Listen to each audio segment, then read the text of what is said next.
नहीं दिखाऊंगा। Copy boss show.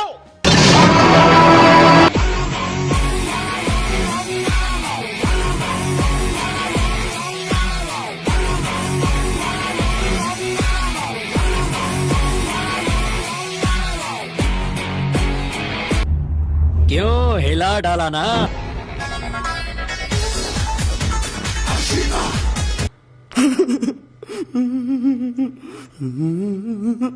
किसका है ये तुमको इंतजार में हूं ना।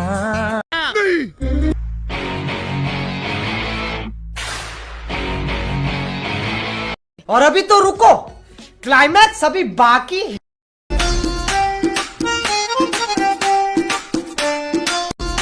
Meanwhile, साला ये दुख का खत्म नहीं होता बे। मैच खत्म होने से पहले जीतने की पूरी कोशिश करो। भागो, दौड़ो, खेलो, लड़ो, सब कुछ। पर एक बार मैच खत्म हो जाए तो ये मत सोचो कि तुम हारे या जीते, बल्कि अपने आप से ये पूछो कि did I give it my very best और नॉट। और अगर तुम्हारा जवाब हाँ है, then you are a winner. क्या बदले के लिए आपका खून खोल रहा है?